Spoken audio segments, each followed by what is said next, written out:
আসসালামু আলাইকুম বন্ধু, এখন আমি আছি কলকাতার নিউ টাউনের ইকো পার্কে। এখানে কিভাবে পৌঁছালাম, প্রবেশ মূল্য কত, পার্কের টাইমিং কি আছে, এছাড়াও পার্কের বর্তমান পরিস্থিতি নিয়েই আজকের এই ভিডিও। ঠিক এর আগের পর্বে আমি তোমাদের দেখিয়েছিলাম যে হাওড়া থেকে খুব অল্প খরচে কম সময়ে তোমরা কিভাবে ইকো পার্কে চলে আসতে পারবে। আর এই পর্বে আমি তোমাদের দেখাবো যে এই ইকো পার্কে তোমরা 3 নাম্বার গেট দিয়ে কীভাবে ঢুকবে, কোথায় টিকিট কাউন্টার আছে, টিকিট প্রাইস কত, টাইমিং কী আছে, এই সমস্ত ডিটেলস। তো চলো, আমি এখন মোটামুটি টিকিট কাউন্টারে চলে এসেছি। এই হচ্ছে টিকিট কাউন্টার। চলো টিকিটটা কেটে নিয়ে ভেতরে প্রবেশ করা যাক।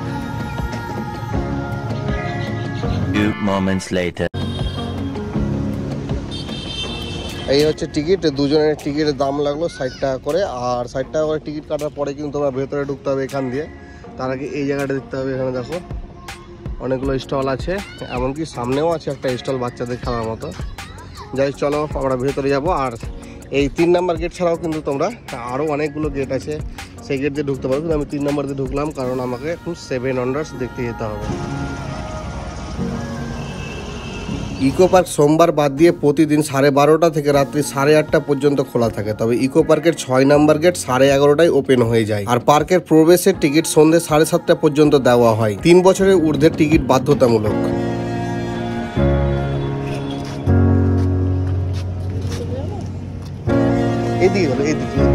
এই দেখো, এটা হচ্ছে 3 নাম্বার গেট দিয়ে ঢোকার রাস্তা আর কি। আর ঢুকেই প্রথমে তোমরা কিন্তু এখানে একটা ম্যাপ দেখতে পাবে। আর এই ম্যাপ দেখার পরে তোমরা বুঝতে পারবে। এই দেখো এখানে 3 নাম্বার গেট লেখা আছে। তো আমরা ভুল করলাম, একটু যদি 4 নাম্বার দিয়ে ঢুকতাম তাহলে ডাইরেক্ট কিন্তু এই দেখো 7 ওয়ান্ডারগুলো দেখতে পেয়ে যেতাম। তো যাই হোক, কোনো ব্যাপার নেই। 3 নাম্বার গেট দিয়ে আমরা ঢুকে পড়েছি।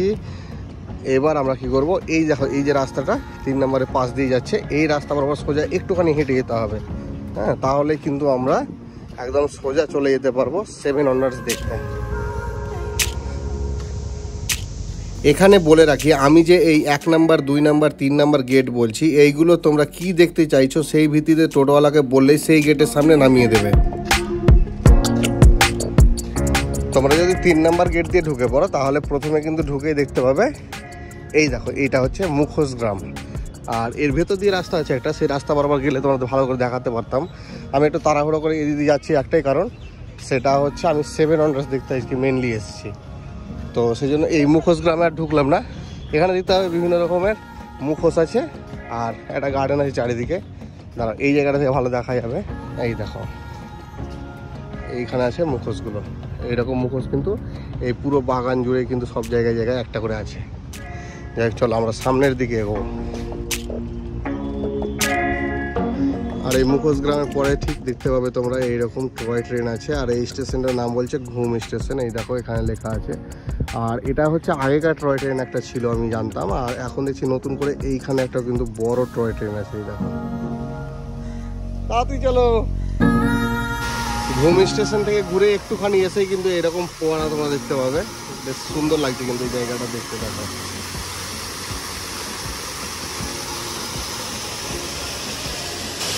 চলো এই ফোয়ারার এখানে বেশিক্ষণ থাকলে আবার ভিজে যাবে, মানে চারিদিকে জলের যা মানে ঝাপটা আসছে আর কি, ভিজে যাবে, প্রচুর জল কিন্তু। 20 minutes later. এই হচ্ছে ইকো পার্কের 4 নাম্বার গেট। আর ঢুকে তোমার দেখতে হবে এখানে করোনা বসাইছে। এই দেখো, আর এখান থেকে ঢুকলে তোমরা 7 ওয়ান্ডার্সটা খুব কাছেই পেয়ে যাবে। আর এখানে একটা পে অ্যান্ড ইউজ টয়লেট আছে, এই দেখো।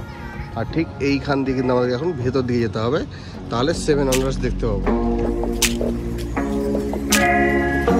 এইখান দিয়ে আমরা ঢুকে এলাম 4 নাম্বার গেট দিয়ে। একটুখানি এসেই কিন্তু এই দেখো এই যে জায়গাটা দেখছো, এইখানে কিন্তু টিকিট কাউন্টার লেখাই আছে এই যে। আর এটা হচ্ছে 7 ওয়ান্ডার্সের টিকিট কাউন্টার। চলো টিকিটটা কেটে নিয়ে আগে। আমারও কিন্তু 30-60 টাকা দিয়ে টিকিট কাটতে হলো আমাকে 7 ওয়ান্ডার্সের ভেতরে ঢোকার জন্য। চলো এই টিকিট দেখি এবার ভেতরে যাওয়া যাক।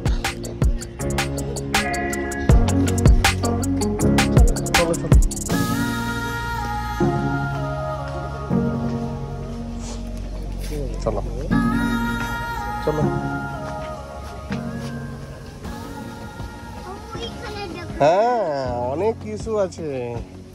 এই হচ্ছে মেন গেট ঢোকার পরে কিন্তু এই দেখো প্রথমে কিন্তু পিরামিড দিতে হবে। এখানে একটা আছে, এইখানে একটা, আর এইখানে একটা। এই পিরামিডের ভিতরে কিন্তু ঢোকা যাবে। চলো চলো, এর ভিতরে যাওয়া যাবে তো। এসো এসো, ভিতরে আসো। হ্যাঁ তুমি আগে আগে চলো বেটা, তাড়াতাড়ি এসো। হ্যাঁ চলো চলো চলো। হ্যাঁ ভূত আছে দেখি, চলো চলো কি আছে দেখছি, চলো চলো দেখি কি আছে দেখি।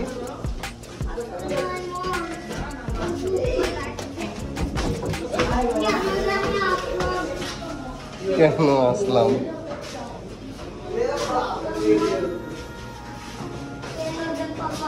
এই দেখো মমি।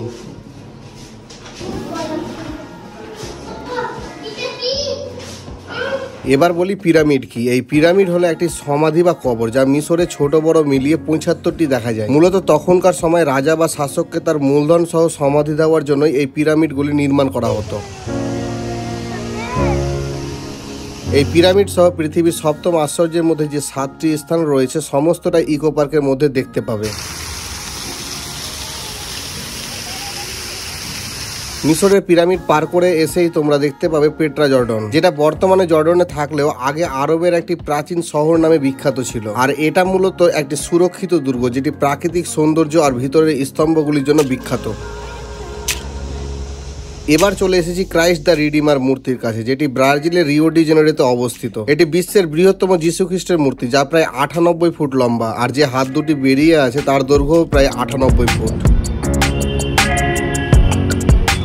এই 7 ওয়ান্ডার্সের মেন যে অ্যাট্রাকশন তাজমহল, তার কাছে চলে এসেছি। আর এই হচ্ছে তাজমহল, মানে এটা ঠিক রাস্তার ধারে আছে। এই দেখো মেন রাস্তা, গাড়ির আওয়াজে তোমরা বুঝতে পারছো, ঠিক তার পাশে, মানে রাস্তা থেকেও এটা দেখা যাবে। চলো, যখন টিকিট কেটে ভেতরে ঢুকেছি, এর উপর থেকে উঠে ঘুরে দেখে আসি। তাজমহলের এখন এমন একটা জায়গায় দাঁড়িয়ে আছি ঠিক সামনে, আর এখানে যদি তোমরা আসো তোমরা কিন্তু খুব সুন্দরভাবে সেলফি তুলতে পারবে এই জায়গাটায়, যেখান থেকে পুরো তাজমহলটা সোজা দেখা যাবে। দেখো কত সুন্দর লাগছে এই সামনেটায় দাঁড়িয়ে, দারুণ লাগবে।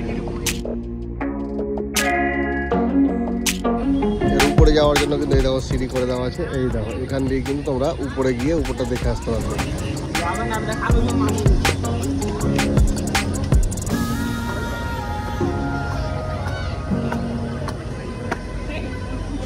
আর এই তাজমহলের বাউন্ডারির উপরে উঠে এই জায়গার ভিউ দেখো কি সুন্দর লাগছে।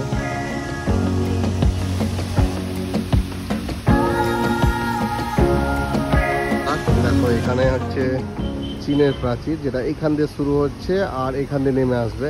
তারপরে এটা হচ্ছে কলোজিয়াম, তারপরে এই দেখো এখানে আছে পিরামিড, মানে সবগুলোই কিন্তু ঠিক এর উপরে দাঁড়িয়ে একসাথেই দেখতে পেয়ে যাবে। তাহলে ওই দিকে কিছু আছে, ওই দিকটা আমি দেখিয়ে দিই, তাহলে একসাথে সমস্তটা দেখা হয়ে যাবে এর উপর থেকে।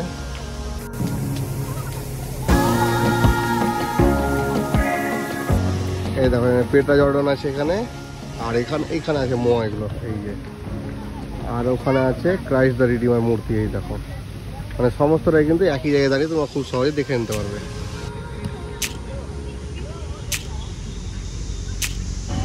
এইখানে দাঁড়িয়ে কিন্তু এইরকম মাঝে মাঝে দেখতে হবে যে প্লেন যাচ্ছে, কত বড়, একদম নিচে, ক্যামেরা হয়তো ওটা বোঝা যাচ্ছে না, মানে খালি চোখে ভালোই দেখা গেল। এটা অনেক নিচু দিয়ে যাচ্ছে। এটা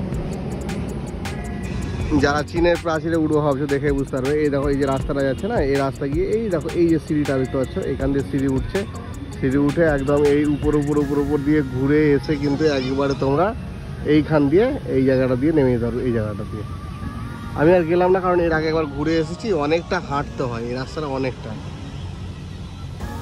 1 hour later.